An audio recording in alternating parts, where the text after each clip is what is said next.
Hello everyone, welcome back to my channel. আজকে আমরা already দুটো এমসিকিউ সিরিজ আলোচনা করেছি। আজকে 3 নম্বর এমসিকিউ সিরিজ এবং এটা অনেকটা গ্যাপে আমরা আলোচনা করছি এবং কারণ মাদ্রাসা সার্ভিস কমিশনের ডেট কিন্তু আমাদের পেয়ে গেছি, পরীক্ষার ডেট। তো সেক্ষেত্রে মাদ্রাসা সার্ভিস কমিশন এবং WBSLST বা আমরা যদি STPGTর কথাই বলি, ত্রিপুরা, এই প্রত্যেকটি এক্সামের জন্য আজকের যে কোশ্চেনগুলো আলোচনা হতে চলেছে প্রত্যেকটা কিন্তু গুরুত্বপূর্ণ। এবং প্রসঙ্গত বলে রাখি, পিজিটির যে সোশিওলজির যে সিলেবাস, সেই সিলেবাস মাদ্রাসা সার্ভিস কমিশনের সিলেবাস এবং WBSLST সিলেবাস অল ওভার কিন্তু কম বেশি একই। শুধুমাত্র ত্রিপুরার STPGTর জন্য যারা প্রিপারেশন নিচ্ছ তাদের কিছু জিনিস এক্সট্রা পড়তে হচ্ছে, WB এবং মাদ্রাসা থেকে এক্সট্রা কিছু পড়তে হচ্ছে, কয়েকটা টপিক, খুব বেশি নয়। তো আরেকটা বিষয় বলে রাখি, আজকের যে প্রশ্নটা STPGTর 2017 প্রশ্নপত্র থেকে এই প্রশ্নগুলো নেওয়া হয়েছে। ওকে, শুরু করি। আজকের প্রথম প্রশ্ন অলরেডি হচ্ছে, প্রত্যেককে বলবো আমরা যে 20টি প্রশ্ন আজকে আলোচনা করতে চলেছি, এই 20টি প্রশ্ন প্রত্যেকেই অ্যান্সার দেবে, পজ করে, ভিডিও পজ করে নিয়ে অ্যান্সার দেবে এবং কতগুলো ঠিক হয়েছে অবশ্যই কমেন্ট বক্সে জানাবে। তাহলে আমি পরবর্তী ভিডিও করার একটা এনার্জি কিন্তু পাবো তোমাদের তরফ থেকে, যদি এই রেসপন্সটুকু আমি পাই। চলো, প্রথম প্রশ্নটি আশা করছি এটা ম্যাক্সিমাম সোশিওলজি নিয়ে যারা পড়ছে, সোশিওলজি শব্দটির প্রবর্তক তারা প্রত্যেকে আশা করছি জানে। তার নাম কি? অগাস্ট কোত। অগাস্ট কোতকে আমরা আবার কি বলে থাকি? অগাস্ট কোত আমরা জানি যে সোশিওলজি শব্দটির ইনিই প্রবর্তক, আবার এনাকে আমরা কি বলে থাকি? Father of sociology. Father of sociology, এটাও কিন্তু অনেক সময় আমরা আসতে দেখেছি। বিগত বছরের প্রশ্নপত্রে যদি আমরা আলোচনা করি, এই প্রশ্নটাও কিন্তু আসতে দেখেছি STPGTতে বা মাদ্রাসা সার্ভিস কমিশনে WBSLSTতেও এসেছিল। আচ্ছা, নেক্সট চলে আসছি আমরা পরের প্রশ্ন। কোন নিম্নলিখিত কোন ঘটনাটিকে একটি পৃথক বিষয় হিসেবে সমাজতত্ত্ব গড়ে ওঠার পিছনে কোনো অবদান নেই, বা কোনো ঘটনাটির অবদান নেই? আচ্ছা, আমরা সমাজতত্ত্বের গড়ে ওঠার পিছনে কোন কোন ঘটনার অবদান আছে আমরা পড়েছি সেগুলো। তার মধ্যে জ্ঞানদীপ্তি, ফরাসি বিপ্লব, শিল্প বিপ্লব, বিশ্বায়ন, এই 4টি অপশন এখানে দেওয়া রয়েছে। কোনটির অবদান নেই? তো এখানে সঠিক অ্যান্সার কি হবে? আমরা সঠিক অ্যান্সার জানি যে জ্ঞানদীপ্তি, ফরাসি বিপ্লব, শিল্প বিপ্লব, এই 3টি ঘটনারই কিন্তু ভীষণ রকমের একটা ভূমিকা রয়েছে সমাজতত্ত্ব গড়ে ওঠার পিছনে। তো বিশ্বায়নের কিন্তু কোনো রোল নেই। তাহলে সঠিক অ্যান্সার গ্লোবালাইজেশন। এখানে বলে রাখি, ফরাসি বিপ্লব, এনলাইটেনমেন্ট এবং শিল্প বিপ্লব, এই 3টি কিন্তু ভীষণ গুরুত্ব দিয়ে দেখা দরকার, কারণ এই 3টি পার্টের কিন্তু আমাদের সমাজতত্ত্বের সাবজেক্টটি গড়ে ওঠার পিছনে বা এমার্জেন্স অফ সোশিওলজির ক্ষেত্রে একটা রোল কিন্তু আছে, আমরা জানি। কোশ্চেন নাম্বার 3, সমাজতত্ত্বের মিথস্ক্রিয়ামূলক দৃষ্টিভঙ্গি আলোকপাত করে। আচ্ছা, মিথস্ক্রিয়ামূলক দৃষ্টিভঙ্গি কি? ইন্টারাকশন পার্সপেক্টিভ, তাই তো, যেটাকে আমরা ইংলিশে বলে থাকি ইন্টারাকশন পার্সপেক্টিভ। এই ইন্টারাকশন পার্সপেক্টিভটা আমরা জানি যে বিশেষ করে ইন্টারাকশন পার্সপেক্টিভ বেসিক্যালি কোন স্তরে আলোচনা করে? মাইক্রো, ম্যাক্রো, মাইক্রো, উপরের দুটি বা উপরের কোনোটিই নয়। তাহলে এই মিথস্ক্রিয়ামূলক দৃষ্টি, বা আমরা যখন সিম্বলিক ইন্টারাকশনিজমও পড়েছি সেখানে দেখেছি যে এই মিথস্ক্রিয়ামূলক দৃষ্টিভঙ্গিটা সবসময় কি মাইক্রো স্তরে আলোচনা করে, ক্ষুদ্র স্তর, তাই না? যেক্ষেত্রে আমরা সিম্বলিক ইন্টারাকশনিজম যখন বলবো তখনও সেটা কিন্তু ক্ষুদ্র স্তরে। কিন্তু আমরা যদি দেখি ফাংশনালিজম জানি ক্রিয়াবাদী বা ক্রিয়াবাদী তত্ত্ব বা ক্রিয়াবাদ। এই ক্রিয়াবাদ কিন্তু আমাদের সোসাইটিকে ম্যাক্রো পার্সপেক্টিভে দেখে। প্রসঙ্গত আমরা ইমাল ডুরখামের আলোচনা করতে পারি। ইমাল ডুরখামের যে থিওরি, ইমাল ডুরখামের থিওরিটা কিন্তু ম্যাক্রো থিওরি। আর মাইক্রো থিওরির ক্ষেত্রে আমরা কার কথা বলতে পারি? গফম্যান, GH মিড, এগুলো হচ্ছে মাইক্রো থিওরি। ওকে, নেক্সট পার্টে চলে আসি আমরা। 4 নম্বর, কোন বক্তব্যটি সঠিক? সমাজতত্ত্ব মূল্যবান নিরপেক্ষ, এটা মূল্যমান। ওকে, সমাজতত্ত্ব এটা মূল্যবান নয়, এটা মূল্যমান নিরপেক্ষ। সমাজতত্ত্ব সামান্যীকরণের বিজ্ঞান, অর্থাৎ জেনারেলাইজেশন করে, এটা আমরা বলতে পারি যে এটা জেনারেলাইজেশন করে। তাহলে এই বিষয়টা ভালো বুঝতে পারবে আশা করছি প্রত্যেকে। জেনারেলাইজেশন করে। সমাজতত্ত্ব যুক্তিযুক্ত এবং অভিজ্ঞতালব্ধ, অর্থাৎ সমাজতত্ত্ব কি? Rational and it is also empirical, তাই তো? এম্পেরিক্যাল। তাহলে এই রেশনাল, এম্পেরিক্যাল এবং জেনারেলাইজেশন এই দুটো রয়েছে, এবং সমস্ত তথ্য মূল্যবান, value neutral. This is value neutral. তাহলে সেক্ষেত্রে আমরা বুঝতেই পারছি যে সমাজ তত্ত্ব এখানে প্রত্যেকটা বক্তব্যই কিন্তু ঠিক, প্রত্যেকটা বক্তব্যই ঠিক। সুতরাং আমাদের 4-এর অ্যান্সার হবে ডি।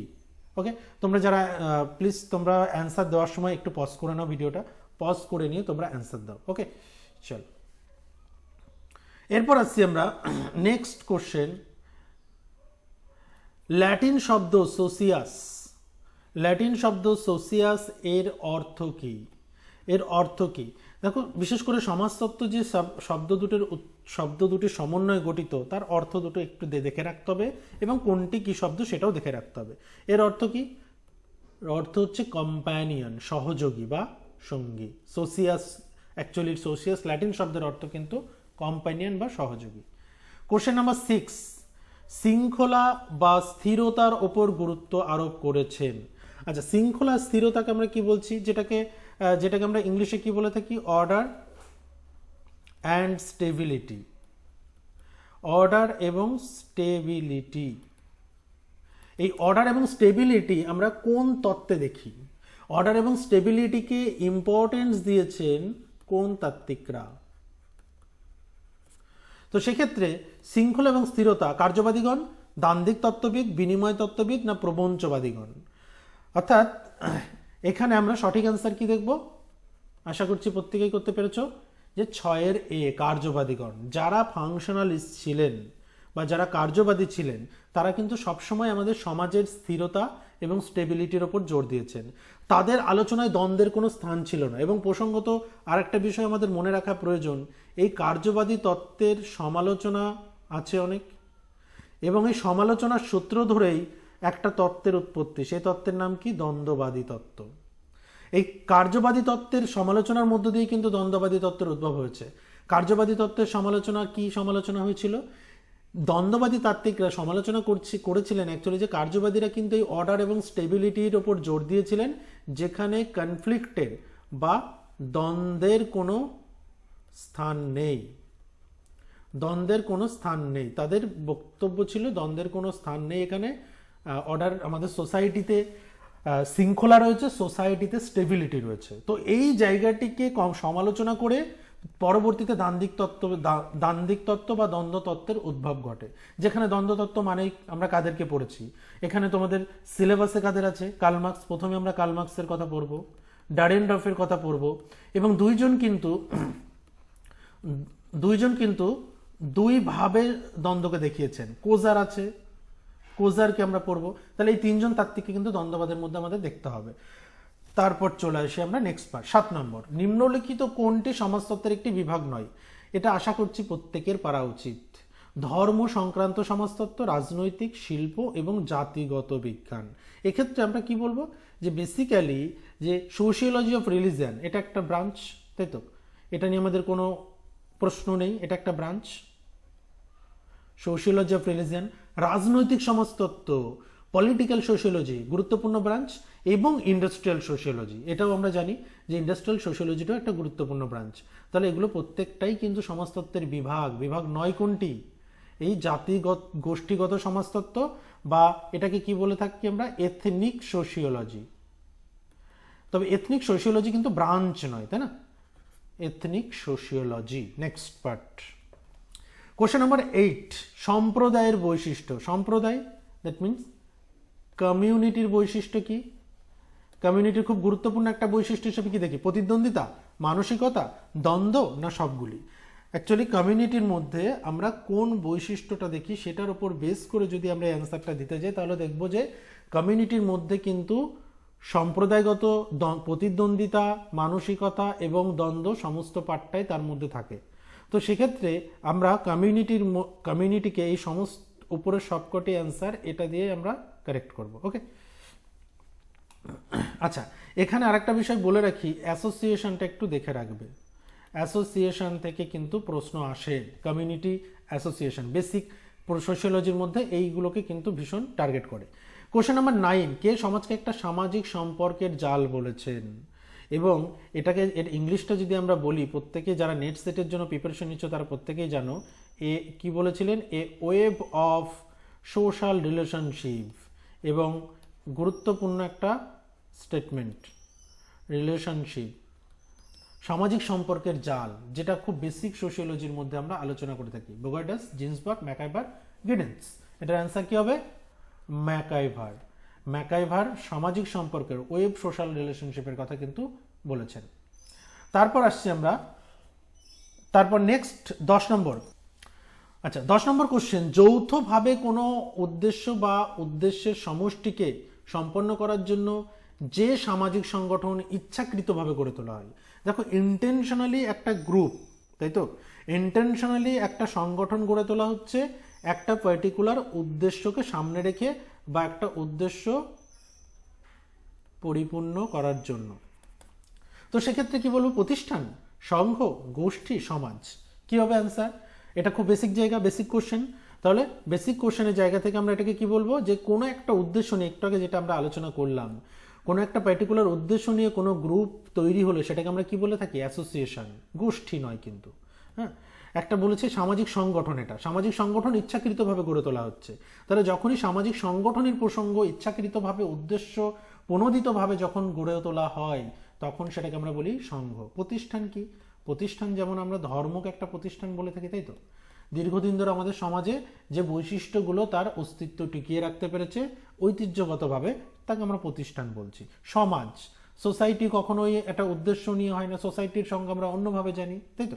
গোষ্ঠীও তাই। তাহলে সঠিক আনসার অ্যাসোসিয়েশন, সংঘ।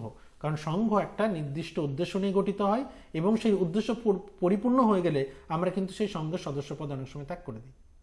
যেমন আমরা যদি বলি যে কোনো একটা ক্লাবের সদস্যপদ, বা কোনো একটা পার্টিকুলার কোনো প্রফেশনের যে অ্যাসোসিয়েশনগুলো থাকে, প্রফেশনের উপর বেস করে, সেগুলোর কথাও আমরা বলতে পারি। Next question number 11, common locality. Common locality কিসের ভিত্তি? সংঘ, প্রতিষ্ঠান, সহযোগিতা, সম্প্রদায়। আচ্ছা, সাধারণ অঞ্চল। লোকালিটির ক্ষেত্রে যখনই আমরা বলবো সংঘ, প্রতিষ্ঠান বা সহযোগিতা, এগুলোর ক্ষেত্রে লোকালিটির প্রয়োজন হয় না। মানে কোনো অঞ্চলের উপর ভিত্তি করে তো এগুলো গঠিত হয় না। কোনো অঞ্চলের উপর ভিত্তি করে কি গঠিত হয়? অঞ্চলের উপর ভিত্তি করে গঠিত হয় সম্প্রদায়। কারণ সম্প্রদায়ের কি নির্দিষ্ট একটা কমিউনিটির, কোন একটা পার্টিকুলার কমিউনিটির নির্দিষ্ট একটা অঞ্চল থাকে, নির্দিষ্ট একটা ল্যাঙ্গুয়েজ থাকে, নির্দিষ্ট তাদের মধ্যে একটা উই ফিলিংস থাকে, এই বিষয়গুলো থাকে। কিন্তু সংঘ তো এমন নয়। সংঘ, প্রতিষ্ঠান, সহযোগিতা এগুলোর ক্ষেত্রে কিন্তু সাধারণ অঞ্চল, কমন লোকালিটি কখনোই ম্যান্ডেটরি নয়। একটা সংঘের সদস্য হতে গেলে সবাইকে একই অঞ্চলে থাকতে হবে, তা ম্যান্ডেটরি নয়, তাই না কি? তাহলে সংঘের এই জায়গা থেকে এগুলো খুব কমন কোশ্চেন। আমাদের বেসিক কনসেপশন যদি ক্লিয়ার থাকে, এই প্রশ্ন আমরা কেউ ভুল করব না। এটা আমরা প্রত্যেকেই ঠিক করে আসবো আশা করছি। তারপর কোশ্চেন নাম্বার 12, নিম্নলিখিত কোন বক্তব্যটি অসত্য? নিম্নলিখিত কোন বক্তব্যটি অসত্য? সংঘ হলো একটি জনসমষ্টি। সংঘকে কি আমরা জনসমষ্টি বলতে পারি? As an association of A group of people. প্রতিষ্ঠান হলো একটা জনসমষ্টি। প্রতিষ্ঠানকে কি আমরা জনসমষ্টি বলতে পারি? সম্প্রদায় সমাজের চেয়ে ছোট, সেটা কি ঠিক? না সম্প্রদায় একটি সমাজের একটি সম্প্রদায় একটি সামাজিক গোষ্ঠী, কোনটি ঠিক? তাহলে এখানে আমাকে দেখতে হবে ইনকারেক্ট কোনটা, কোন বক্তব্যটি অসত্য, কোনটি ঠিক নয়। তাহলে সংঘ একটা জনসমষ্টি, এটা নিয়ে তো আমাদের কোনো সমস্যা নেই একদম। Association is a group of people, it is correct. প্রতিষ্ঠান একটা জনসমষ্টি, আমরা প্রতিষ্ঠানের সংজ্ঞা কিন্তু একটু আগেই আলোচনা করলাম। প্রতিষ্ঠান কিন্তু কোনো জনসমষ্টি নয়। Institution is not a group of people. Institution হচ্ছে কিছু নর্মস বা কিছু রেগুলেশনস বা কিছু নিয়মনীতি, যেগুলো আমাদের সোসাইটিতে দীর্ঘদিন ধরে তার অস্তিত্ব টিকিয়ে রাখতে পেরেছে। যেমন বললাম আমরা একটু আগে ধর্ম, তাহলে এটা সত্য কোনটা? প্রতিষ্ঠানের সংজ্ঞা কিন্তু এটা নয়। তাহলে আমাদের এখানে কারেক্ট অ্যান্সার এটা। ওকে, চল কোশ্চেন নাম্বার 13। কোশ্চেন নাম্বার 13, একটি সামাজিক অবস্থানের সাথে যুক্ত কাঙ্ক্ষিত আচরণ। আচ্ছা, কাঙ্ক্ষিত আচরণ কি? অর্থাৎ সোসাইটি একটা ব্যক্তির কাছ থেকে যে এক্সপেকটেশন করছে, এক্সপেক্টেড বিহেভিয়ার, তাই তো। The expected behaviour associated with a social position is known. তাহলে সামাজিক অবস্থানের সাথে যুক্ত কাঙ্ক্ষিত আচরণকে কি বলা হয়? আমরা এটাকে বলবো এক্সপেক্টেড বিহেভিয়ার। তাহলে সোসাইটি একটা ব্যক্তির কাছ থেকে যে আচরণ প্রত্যাশা করছে সেটাকে কি বলা হয়?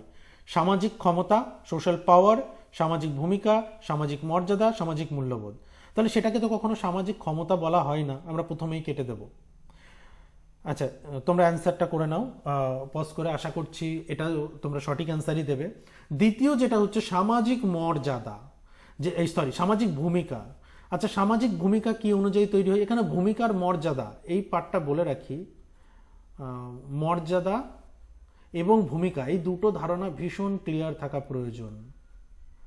আচ্ছা, আমাদের মর্যাদা আগে না ভূমিকা আগে, এই পার্টটা কিন্তু জানা জরুরি। মর্যাদা আগে না ভূমিকা আগে? তাহলে একটা ব্যক্তির বলে দিই অ্যান্সারটা, যে একটি সামাজিক অবস্থানের সাথে একটা ব্যক্তির যে এক্সপেক্টেড বিহেভিয়ার, সেটাকে আমরা বলছি সেই ব্যক্তির রোল, সেই ব্যক্তির ভূমিকা।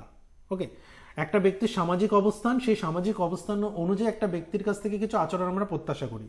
লাইক আমরা যদি বলি স্টুডেন্ট, আমরা স্টুডেন্টদের কাছ থেকে, আমরা যখন টিচাররা ছাত্রছাত্রীদের কাছ থেকে কি এক্সপেকটেশন করি? যে তারা ঠিকঠাকভাবে পড়াশোনা করে আসবে, আমরা ক্লাসে তাদের কাছ থেকে এটা এক্সপেকটেশন করি।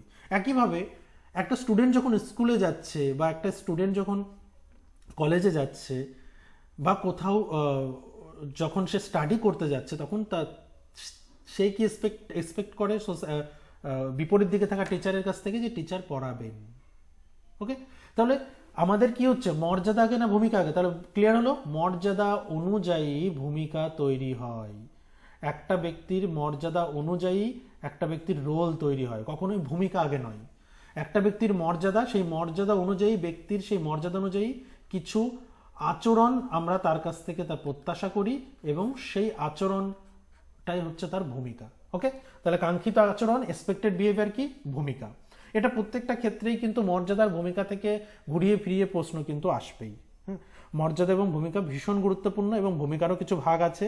সেই ভাগগুলো এখানে মাল্টিপল রোল, মানে আমরা রোলের কথা যখন বলবো, মাল্টিপল রোলের কথা একটু বলে দিই।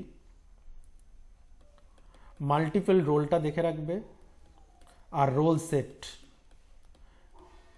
এই দুটো কনসেপ্টও কিন্তু অনেকে ঘুরিয়ে ফেলে। মাল্টিপল রোল কোনটা, রোল সেট কোনটা। ওকে, এই দুটো কনসেপ্টও কিন্তু ভীষণ ক্লিয়ার থাকা প্রয়োজন। আমি এর পরবর্তীতে মাল্টিপল রোল এবং রোল সেট নিয়ে প্রশ্ন আছে, আমি সেটা বলে দেবো। তারপর সামাজিক প্রতিষ্ঠান সম্পর্কে ভুল বক্তব্য। সামাজিক প্রতিষ্ঠান সম্পর্কে কনসেপশন ক্লিয়ার থাকলে এটা চিহ্নিত করতে পারবে।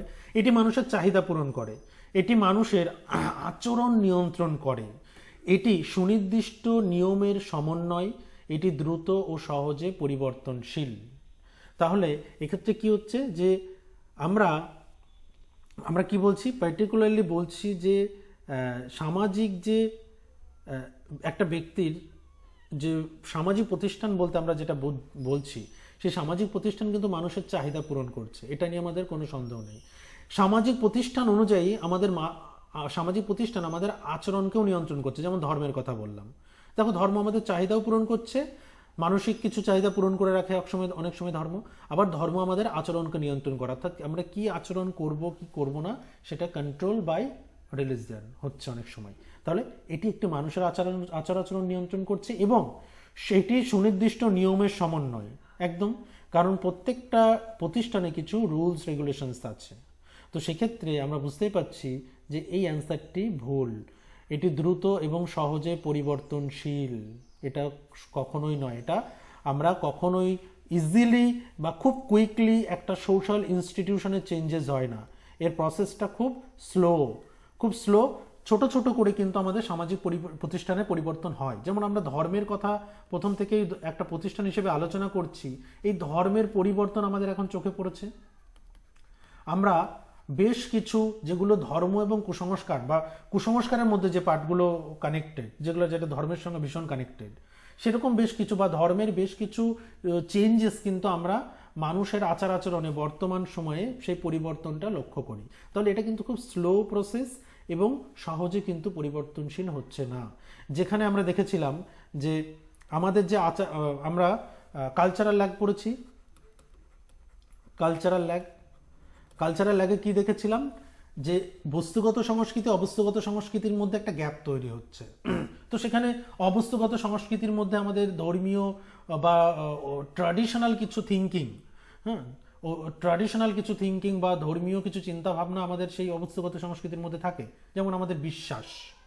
হ্যাঁ, এটা কিন্তু অবস্থাগত সংস্কৃতি, সেই বিশ্বাস তো সহজে চেঞ্জ হয় না। যেখানে কালচারাল লাগে আমরা উইলিয়াম অকবার্ন যেটা আলোচনা করেছিলেন তার সোশ্যাল চেঞ্জ নামক গ্রন্থে। ওকে, ক্লিয়ার? চলো নেক্সট পার্ট, সামাজিক মর্যাদার সাথে সম্পর্কযুক্ত। আমরা অলরেডি আলোচনা করে দিলাম সামাজিক মর্যাদা কি বললাম, মর্যাদা আগে তৈরি হয়, মর্যাদা অনুযায়ী কি তৈরি হয়, ক্ষমতা, অবস্থান, ভূমিকা, না সবগুলি। তাহলে সামাজিক, এখানে social status is related to সামাজিক মর্যাদা অনুযায়ী কিন্তু ভূমিকা তৈরি হয়, কিন্তু সামাজিক মর্যাদার সঙ্গে এখানে একটা ব্যক্তির অবস্থান এবং পাওয়ারও কিন্তু রিলেটেড। এখানে আমাদের অ্যান্সার হবে সবকটি, কিন্তু সামাজিক মর্যাদা অনুযায়ী একটা ব্যক্তির ভূমিকা তৈরি হয় বা তার অবস্থানের সঙ্গে সম্পর্কযুক্ত, এখানে পাওয়ারটাও কিন্তু রিলেটেড। ওকে, তাহলে অ্যান্সার হবে সবকটি।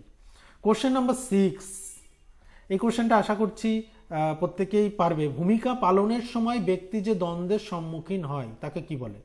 ভূমিকা দ্বন্দ্ব, ভূমিকা আচরণ, সামাজিক দ্বন্দ্ব, সামাজিক আচরণ। তাহলে এটাকে কখনোই আমরা প্রথমত সোশ্যাল কনফ্লিক্ট তো বলছি না, সোশ্যাল বিহেভিয়ার, রোল বিহেভিয়ারও বলছি না। তাহলে প্রত্যেকে বুঝতে পারছো, সহজ অ্যান্সার রোল কনফ্লিক্ট, ভূমিকা দ্বন্দ্ব। নেক্সট আসছি কোশ্চেন নাম্বার 17। কোশ্চেন নাম্বার 17, আচ্ছা 17 নম্বর কোশ্চেন কি হচ্ছে যে নিম্নলিখিত কোনটি কার্যবাদের ধারণার অন্তর্গত নয়? কার্যবাদের ধারণার অন্তর্গত নয় কোনটি? সমাজ হলো, আচ্ছা কার্যবাদ কি? ফাংশনালিজম, ফাংশনালিজমের কোনটা বলা নেই। সমাজ হলো একটি অংশ, সমাজ হলো এর অংশসমূহের একটি সুসংবদ্ধ ব্যবস্থা, একদম কারেক্ট। সামাজিক ব্যবস্থার মধ্যেই এর নিয়ন্ত্রণের পদ্ধতি নিহিত আছে। তাহলে social system have build mechanism of control. সামাজিক পরিবর্তন হলো আমূল ও দ্রুত প্রকৃতির, সামাজিক পরিবর্তন খুব দ্রুত হয় এবং আমূল ড্রাস্টিক চেঞ্জ করে, এবং সমাজ হলো একটা সুস্থির সংগঠিত ব্যবস্থা। তাহলে এখানে বুঝতেই পারছো কোনটা, সামাজিক পরিবর্তন কখনো আমূল বা দ্রুত কোনোটাই নয়। It is not drastic and rapid. এটার চেঞ্জ কি একইভাবে বলতে পারি, স্লো, খুব স্লো প্রসেসে সামাজিক পরিবর্তন ঘটে। তাহলে এখানে প্রত্যেকটাই কিন্তু আমরা দেখছি কার্যবাদের বক্তব্য, এক্সেপ্ট সি। তাহলে অ্যান্সার কি? 17 সি। কোশ্চেন নাম্বার 18 অলরেডি আমি বলে দিয়েছি। কোশ্চেন নাম্বার 18, বস্তুগত এবং অবস্তুগত সংস্কৃতির কে পার্থক্য করেন? জাস্ট এই পার্থক্যের মধ্য দিয়েই কিন্তু অকবার্ন কি সংস্কৃতির, যেটাকে বাংলায় আমরা বলে থাকি, আমরা আলোচনা করলাম কালচারাল ল্যাগ বা সংস্কৃতির বিলম্বন তত্ত্ব, এই পার্টটা কিন্তু তিনি সোশ্যাল চেঞ্জ নামক গ্রন্থে এই দুটি সংস্কৃতির মধ্যে পার্থক্য করে দেখিয়েছিলেন। এবং তিনি সংস্কৃতিকে দুটি ভাগে ভাগ করেছেন, মনে রাখবে, সংস্কৃতিকে দুটি ভাগে ভাগ করেছেন। নাম্বার 1 বস্তুগত, নাম্বার 2 অবস্তুগত। কালচার একটা হচ্ছে মেটেরিয়াল কালচার, আর একটা হচ্ছে non material culture. Clear? Next part, question number 19। Question number 19, নিম্নলিখিত কোনটির দ্বারা সাংস্কৃতিক বৃদ্ধি সম্ভব? তাহলে এটাও কিন্তু কালচার থেকে এসছে, কালচারটাকে গুরুত্ব দেবে, কালচার থেকে কিন্তু প্রশ্ন আসে। হ্যাঁ, আমরা নেক্সট এই পার্টের আরও দুটো এমসিকিউ সিরিজ আনবো, তারপর যেখানে আমি WBSLSTর কোশ্চেনও সেখানে আলোচনা করব। হ্যাঁ, মাদ্রাসার কোনো কোশ্চেন আমি পাইনি, তার ফলে আলোচনা করা সম্ভব হচ্ছে না। মাদ্রাসার প্রিভিয়াস ইয়ার্সের কোশ্চেন থাকলে আমি অবশ্যই আলোচনা করতাম। তো সেক্ষেত্রে এই পার্টটাও কিন্তু, কালচারটাকেও কিন্তু তোমরা গুরুত্ব দেবে। আচ্ছা, এই প্রসঙ্গত আর একটা বিষয় বলে রাখি, যে যারা এতক্ষণ পর্যন্ত ভিডিওটা দেখছো, 19 নম্বর প্রশ্ন পর্যন্ত আছো, তাদেরকে বলছি তোমরা যদি এমসিকিউ প্র্যাকটিস করতে চাও, হ্যাঁ, আমি আপাতভাবে 500 লেখা আছে, কিন্তু 700 এমসিকিউ এর একটা সিরিজ আমি অলরেডি আমাদের অ্যাপসে রেখেছি। তোমরা সেই এমসিকিউ সিরিজগুলোকে অ্যাভেল করতে চাইলে তোমরা ডিসক্রিপশন বক্সে দেখো একটা লিঙ্ক পেয়ে যাবে, সেখান থেকে তোমরা ডিরেক্টলি এই এমসিকিউ সিরিজটা বাই করতে পারো। টোটাল তোমাদের পড়বে 564 টাকা with internet handling charge. Internet handling charge দিয়ে 564 টাকা পড়বে। তোমরা এটা অ্যাক্সেস করতে পারবে 3 মাস। 3 মাস তোমরা বাংলায়, সম্পূর্ণ বাংলায় তোমরা অনলাইন টেস্ট দিতে পারবে। আর এই মুহূর্তে দাঁড়িয়ে তোমাদের কাছে কিন্তু সবচেয়ে গুরুত্বপূর্ণ একটা বিষয় হওয়া উচিত টেস্ট দেওয়া। তো এই টেস্টটা যারা দিতে চাও তারা নিচে দেওয়া লিঙ্কে গিয়ে তোমরা এই কোর্সটা বাই করে নাও অনলি সোশিওলজি অ্যাপসের মধ্যেই।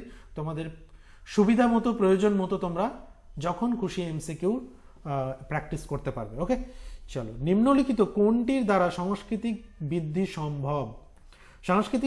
সংস্কৃতির মধ্যে নতুন বৈশিষ্ট্যের অন্বেষণ, অন্য সংস্কৃতির বৈশিষ্ট্যগুলি বিকীর্ণ হবার ফলে, উপরের দুটি। দেখো, একটা কালচার, আমরা বলছি যে কালচারাল গ্রোথ কিভাবে পসিবল, একটা নিউ ট্রেটের নতুন বৈশিষ্ট্য আসতে পারে এবং অন্য সংস্কৃতির বৈশিষ্ট্যগুলোকে অনেক সময় ডিফিউজড হয়, বিকীর্ণও হয়। তাহলে এক্ষেত্রে অ্যান্সার কিন্তু উপরের দুটি। ওকে, নেক্সট এবং আজকের লাস্ট কোশ্চেন নাম্বার 20, নিম্নলিখিত কোনটি একটি সমাজতাত্ত্বিক দৃষ্টিভঙ্গি নয়? তোমরা প্রত্যেকেই আশা করছি জানো। কার্যবাদী, সংযুক্তকারী, দ্বান্দ্বিক, মিথস্ক্রিয়া। তাহলে এখানে সংযুক্তকারী দৃষ্টিভঙ্গি বলে কোনো দৃষ্টিভঙ্গির কথা তোমরা আজ পর্যন্ত পড়েছো? পড়োনি। কার্যবাদী দৃষ্টিভঙ্গি পড়েছো, দিস ইজ ফাংশনালিজম, তাই তো, ফাংশনালিজম। তোমরা দ্বান্দ্বিক পড়েছো, দিস ইজ কনফ্লিক্ট। আর কনফ্লিক্ট বললে কার্ল মার্কস, র্যান্ডল্ফ কোজারের কথা আসে। ফাংশনালিজম বললে ইমানুয়েল ডুরখাম, ট্যালকাট পারসন, আর্কেমাটেনদের কথা আসে। আর মিথস্ক্রিয়াবাদী দৃষ্টিভঙ্গি বললেই সেখানে জিএইচ বিডের কথা আসে। ওকে, তাহলে সেক্ষেত্রে ব্লুমারের কথা আসে। ওকে, তাহলে সেক্ষেত্রে আমরা সংযুক্তকারী দৃষ্টিভঙ্গি, বা যেটাকে ইংলিশে আমরা বলে থাকি সংযুক্তকারী, হচ্ছে অ্যাসোসিয়েটিভ বলে কোনো দৃষ্টিভঙ্গি নেই। ওকে, তাহলে এই হচ্ছে 20টি প্রশ্ন। এই 20টির মধ্যে তোমাদের কটা কারেক্ট হলো অবশ্যই তোমরা কমেন্ট বক্সে জানাও। তাহলে আর এই ভিডিওটা যদি ভালো লাগে অবশ্যই বন্ধুদের সঙ্গে শেয়ার করো এবং বিশেষ করে যদি ইন্টারেস্টেড থাকো তাহলে কমেন্ট বক্সে জানিও, তাহলেই আমি পরবর্তী এমসিকিউ সিরিজটা নিয়ে আসবো।